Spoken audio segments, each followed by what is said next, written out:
सखी सावली काव्यांजली। तुम्ही तिच्यासाठी इतकं करताय आणि मधुराताईंचा साधा विचारही करत नाहीत, हे काही बरं नाही या। हे बघा, मला आईशी बोलू द्या।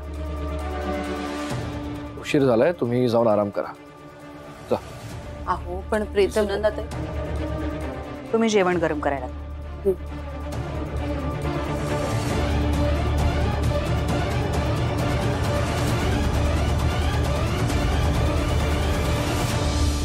आई एक मिनिट थांबव। काय झालं सांग ना। पुष्पांजलीचं नाव जरी घेतलं तरी अपसेट का होतेस? काही प्रॉब्लेम आहे का त्यांच्याशी? तूच घेऊन आलीस ना पुष्पांजलीना घरी। प्रीतम बघ, राहू दे, आपण ह्या विषयावर नको बोलायला। खूप उशीर झाला, तू जेवून घे ना। पुष्पांजली आणि माझ्यामध्ये असं काही नाहीये जर तुला वाटत असेल तर। We just really good friends आहेत। आमच्यात विश्वास आहे, घट्ट मैत्री आहे, त्या क्रिएटिव्ह आहेत, कविता छान करतात म्हणून मी त्यांना जॉब ऑफर केला। असं काही नाहीये जसं तुला वाटतंय। तू प्लीज नको ना डिस्टर्ब हो। हे बघ, तुला त्रास झाला ना की मलाही खूप त्रास होतो, माहितीये ना तुला। मी काय करू सांग ना। प्रीतम हे बघ, राहू दे, सोड ना सगळा विषय। तू जेवायला बस प्लीज।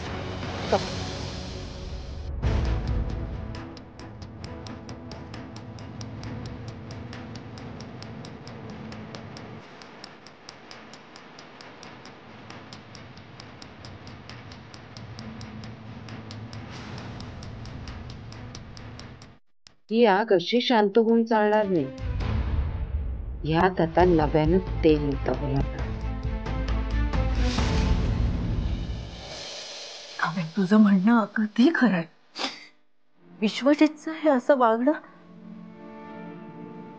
त्याच्यावर विश्वास बसणं अवघड आहे। पण मी सांगते ते ऐक, विश्वजित खरंच बदललाय। तू निघून गेले हे कळल्यावरती तो हातून हल्ला होता ग। हे कळल्यानंतर तो बाहेरच्या बाहेर निघून गेला, कोणालाही न सांग। मला माहिती आहे तुला शोधण्यासाठी त्यांनी जीव पणाला लावला असेल त्याचा। होय, ते अगदी कोलमडून गेले होते। मी बघितलं ना, आणि मी सापडल्याचा आनंद डोळ्यात दिसत होता मला। असाच आहे ग माझा विश्व। त्याच्या डोळ्यामध्ये तुझ्यासाठी फक्त आणि फक्त प्रेम बघितलंय मी आज। त्या काळात तू भरकटला होता ग, पण आता रुळावर आलाय आणि आता त्याला नोकरी मिळाली आहे। हो हो हो हो, तुझ्या साहेबांकडे तू त्याचं नाव सुचवलं होतं हेही समजलं त्याला। अर्थात त्याच्या स्वतःच्या हुशारीवरती त्याला नोकरी मिळाली, पण तू त्याचा किती विचार करतेस हेही पटलंय त्याला। तो नेहमी तुझ्याकडे चुकीच्या दृष्टीनेच बघत होता, नेहमी तुझ्या चुका काढायचा। पण तू गेलीस हे असं कळलं ना, तेव्हा तो सैरभैर झाला। ते म्हणतात ना, आपल्या सहवासात एखादा माणूस असतं तेव्हा त्याची आपल्याला किंमत कळत नाही, त्याचं महत्व कळत नाही। पण तो माणूस अचानक कुठेतरी गेला किंवा अचानक आपल्यापासून दूर जातोय हे जेव्हा कळतं ना,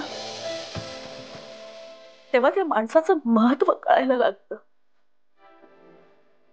तुझ्यावर त्याचं प्रेम आहे हे कळण्यासाठी,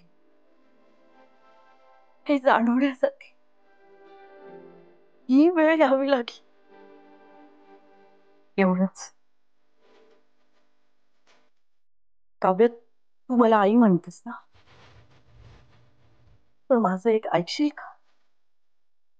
आतापर्यंत तुझ्या बरोबर जे जे काय काय घडलंय, जो काय कटुपणा, जे काही वाईट अनुभव आले, सगळे मनातनं काढून तुझ्या मनाची पाठी कोरी कर. देवाने आपल्याला खूप छान आयुष्य दिलंय, आनंदाने जगण्याची एक संधी दिली आपल्याला. त्या संधीचं आपण सगळे मिळून सोनं करूया. सगळे मिळून आपण सुखाने राहूया.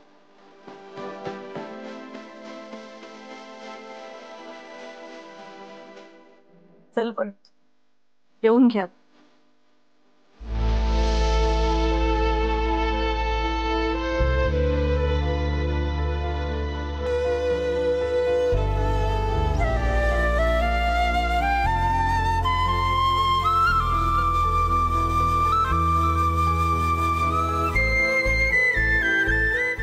पण दिवसभर जेवला नसाल ना आई?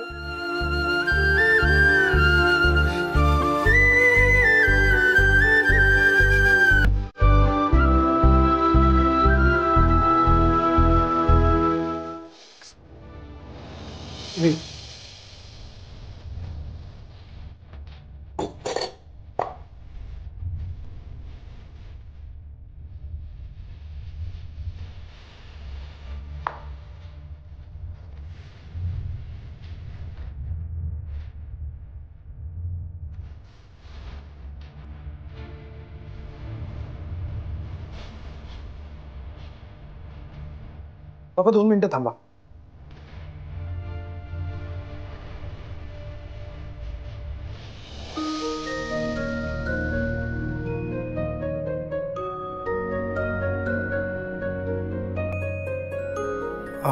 आई, बाबा बरं झालं तू पण आलीस. मला तुम्हा दोघांशी महत्वाचं बोलायचं आहे.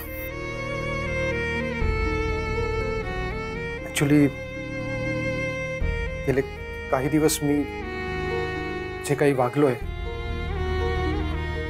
ते मला माहिती आहे की मी चांगलं वागलो नाहीये. माझं बोलणं, माझं वागणं हे खूप चुकीचं होतं, माहिती आहे मला. तुम्हा दोघांना आणि काव्याला मी खूप त्रास दिलाय. मी खरंच या सगळ्यासाठी ना, मी खरंच तुम्हा दोघांची आणि काव्याची माफी मागतो. मला माहिती आहे तुम्हाला असं वाटत असेल की मी खरं बोलतोय, खोटं बोलतोय. नका, म्हणजे तुम्ही ठरवा तुम्हाला काय वाटतं. पण मी खरंच जे बोलतोय ते खूप आत्ता मनापासून बोलतोय. आणि या सगळ्यासाठी तुम्हाला जो काही त्रास झाला, या सगळ्यासाठी मी तुमची मनापासून माफी मागतो. I am extremely sorry. पुन्हा चूक करण्याआधीची माफी नाहीये नाही? बाबा काही बोलू नकोस. अरे तुझ्या या असल्या चुकांमुळे आम्हाला झालेला त्रास, त्याची भरपाई होणार आहे? नाही ना? आमची जी मनशांती गेलीये ती परत येणार आहे? नाही. हे असं खोटी माफी मागण्याचं नाटक करू नकोस रे. उद्यापासून तू पुन्हा नेहमी सारखाच वागणार.